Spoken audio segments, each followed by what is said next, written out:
Hello there, I'm Marty D. Donovan. I'm the Broadcast Ninja, and I'm here to share some knowledge for you. Now, say you have your radio station, it's up and running, and you want to try and get some funding for it because it's a very expensive hobby.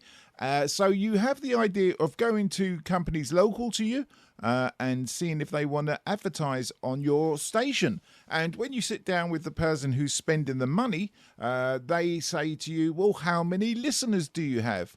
Well, we're going to work that out today, and we're going to base it on a 25 slot stream. Just say you rented a stream and you just had enough room for 25 listeners. Now, what would you do?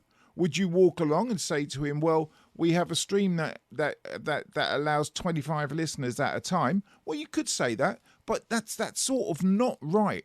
And let me explain why. Okay, in internet radio, we have a thing called, we have a statistic called the average listening time. You'll see that on your stats, the average listening time. And what that basically says is what the average listener's listening time is once they connect and then disconnect, how long that span that they're listening is. And being on the internet, that figure is recorded in real time. So it's a believable figure. But for simplicity in this, we're just going to say the average listening time per listener for our 25 slots station is 1 hour. And believe me, that's very conservative. So you would times 25 by 24 because there's 24 hours in a day, 25 unique listeners an hour. And that would give you a potential listener base per day of 600 listeners. So once you take this figure of 600 unique listeners a day and then look at it per month, for say average 30 days per month, so that's 600 times 30 equals a potential of 18,000 listeners a month. And that's only based on a 25 slot server. Obviously, the more you go up, the more them numbers will go up.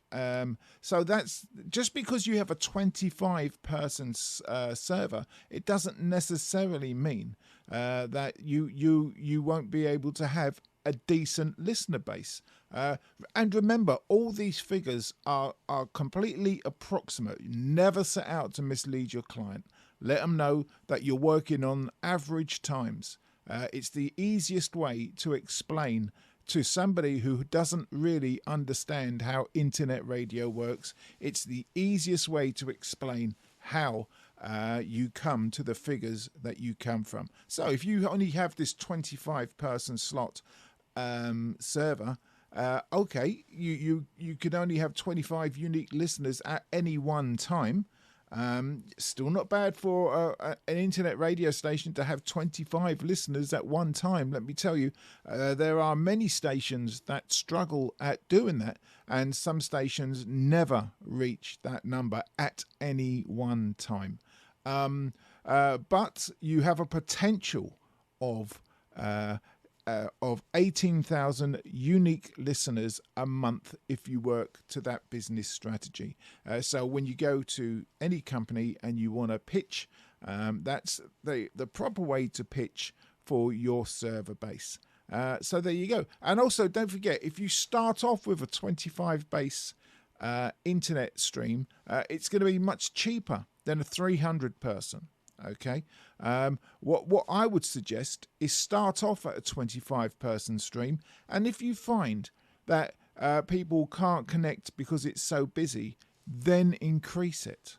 But what you're doing is by starting at 25 per person, if you fill it, that's fantastic. It's time to increase it. But if you don't fill it, you're not spending over the odds on your stream. So listener base, that's basically how it works. And I hope that has put to bed any thoughts that you might have. Now, if you have any questions, you can leave them down in the comments for me, and I will answer you as well as best I can. I'm no expert. I only go by the last 15 odd years, I would say, on internet radio, maybe a little bit more. I'm not sure.